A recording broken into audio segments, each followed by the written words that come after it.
सबसे पहले तो मैं महामहिम को बधाई देना चाहता हूं कि आपने मेरा काम सरल कर दिया। मुझे जो बात समझाने में काफी समय लगता है, आपने पंथ निरपेक्षता की एक ऐसी प्रतिज्ञा आज यहाँ पर करा दी, और उससे क्या परिणाम होगा।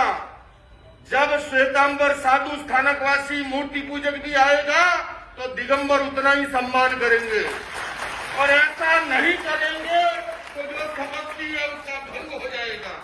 और जब दिगंबर मुनि आएंगे तब तेरापंथी स्थानकवासी मूर्ति पूजक उतना ही सम्मान करेंगे, और नहीं करेंगे तो नियम का भंग हो जाएगा। इसलिए राज्यपाल श्री आपको बहुत बहुत बधाई।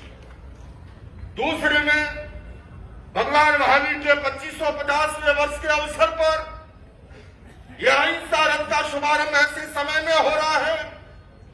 एक तरफ रशिया और यूक्रेन का युद्ध चल रहा हो, दूसरी ओर जलवायु परिवर्तन के कारण से अक्टूबर महीने में इतनी बारिश होकर के फसलें खराब कर रही हो, ऐसे माहौल के अंदर, और तीसरे में अगर मैं कहूं, व्हाट्सएप खोलते ही जिस प्रकार से घृणा नफरत का कचरा भेजा जाता है, सांस्कृतिक प्रदूषण के इस समय के अंदर जो अहिंसा रथ का शुभारंभ आचार्य वर्ग के मार्गदर्शन में होने जा रहा है गुलाबी नगरी से, ये सारी दुनिया को श्वेत नगरी का संदेश देगा।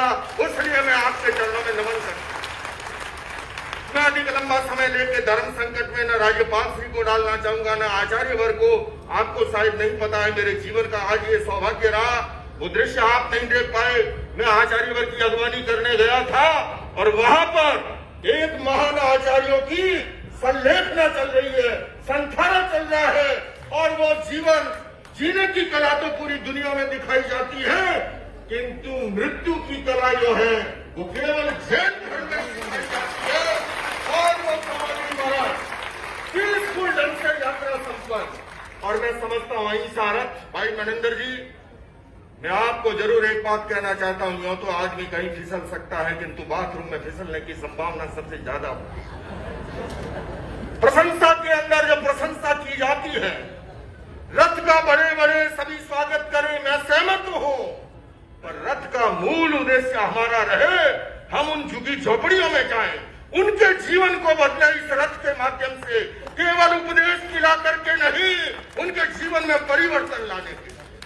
और मैं आचार्य वर्ग आपके चरणों में निवेदन कर रहा हूं, आपकी तबे पूतवाणी। हम ये तो कहते हैं, आचार्य शैलेश जी आपसे भी कहना चाहूंगा, ईसाइयत बढ़ रही है। मैं जैन समाज से कहना चाहता हूं, कभी आपने सोचा ईसाइयत क्यों बढ़ रही है? आप जाइए, रविवार के दिन एक प्रेयर के लिए हॉल बना हुआ है, बाकी तमाम संसाधन जो है वो एजुकेशन के लिए, वो हेल्थ के लिए, वो अपनी कम्युनिटी के पुअर मैन की हेल्थ के लिए समर्पित होते हैं। बड़े बड़े उपासना के स्थान बनाइए, किंतु 5 स्टार 7 स्टार होटलों की तरह नहीं। समाज के संसाधन शिक्षा में लगे, चिकित्सा में लगे, और समाज के लोगों को जीवन बदलने में लगे। और आज तीसरे में मैं कहूंगा, सबसे दुनिया को अगर जरूरत है वो अनेकांत दर्शन की जरूरत है। मनुष्य मशीन का प्रोडक्शन नहीं है। विचार भेद, रुचि भेद, चिंतन भेद ये होना सब स्वाभाविक है, किंतु मतभेद होने पर भी मन का भेद न हो। हम अगर अनेकांत की सरल परिभाषा करूं, हम अपने अस्तित्व की तरह दूसरों के अस्तित्व को भी स्वीकार करना सीखें। हम अपने विचारों की तरह दूसरों के विचारों का भी आदर करना सीखें। और अनेकांत को सबसे सरल भाषा में किसी ने समझाया है ना, ये हमारे कुलपति जी ने लाइव समझाया। उन्होंने जब वो कह रहे थे आचार्य सागर जी, उसका भी मतलब था आचार्य सुनील सागर जी। जब वो कह रहे थे सुनील जी, उसका भी मतलब था आचार्य सुनील सागर जी। जब वो कह रहे थे आचार्य जी, उसका भी मतलब था आचार्य सुनील सागर जी। ये तरीके तो 3 है, यही अनेकांत है।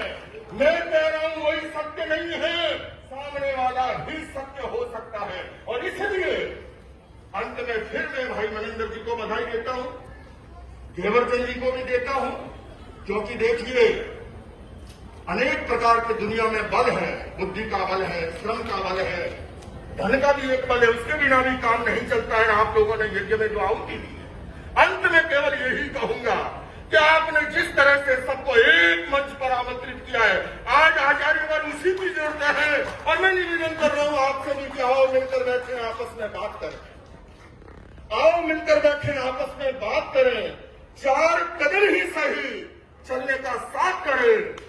यूं तो दूरी से दूरी बढ़ती जाएगी, कभी तो हम खुद से खुद की मुलाकात करें। मैं आचार्यवर को निवेदन कर रहा हूं, दिल्ली के अंदर एक विश्व शांति केंद्र का निर्माण हो रहा है अहिंसा विश्व भारती संस्था के द्वारा। भारत सरकार ने बड़े क्राइम लोकेशन पर मेदांता हॉस्पिटल के ऑपोजिट एयरपोर्ट के नजदीक स्थान दिया है। उसमें इंटरनेशनल कॉन्फ्रेंस करने के लिए ऑडिटोरियम भी होगा, हजारों लोग प्रवचन सुने ऐसा हॉल भी होगा, अनेकों लोग आकर के ठहर के कोर्स कर सके, गेस्ट हाउस भी होगा। और मैं वो सबसे पहले समर्पित कर रहा हूं। अब आपकी जरूरत हिंदुस्तान की राजधानी दिल्ली को है और आप आकर के पहला चातुर्मास हिंदुस्तान में करें। और ये कहते कहते मैं खड़ा हो रहा हूं, ये दिगंबर और श्वेतांबर की एकता का एक प्रतीक होगा। और भगवान महावीर के 2550वें वर्ष के अवसर पर आप दिल्ली पधारें और वहां से पधार के, क्योंकि महाराज जी दिल्ली की आवाज दुनिया सुनती है, तमाम दुनिया की एम्बेसियां वहां पर है, भी यहाँ पर है, ये दौड़ के जो यहाँ पर आए हैं, अरे कितनी बार हम आपके पास आ सकेंगे। जमाना आ गया है, कुएं को प्यासे के पास जाना पड़ता है। आचार्य जी दिल्ली आइए और आकर के पूरी दुनिया को संदेश दीजिए। और मैं आपके पास ला रहा हूँ विश्व शांति केंद्र के उसी ब्रोशर के लोकार्पण के लिए आपको निवेदन कर रहा हूँ और आमंत्रित कर रहा हूँ कि आप पहला चातुर्मास यहाँ करें। बात सरल बलिदान कठिन है, पतन सहज उत्थान कठिन है, दाता है खंडर का हर पत्थर, ध्वंस सरल निर्माण कठिन है। आप किस निर्माण में लगे हैं, किस सृजन में लगे हैं, किस उत्थान में लगे हैं, मैं आपका अभिनंदन करता हूं। और आप ही को सम्मान देने के लिए उसका ब्रोशर का मैं आपको भेंट करता हूं और महामहिम को प्रथम प्रति और उसका लोकार्पण उसी के साथ आपके कर कमलों से होगा।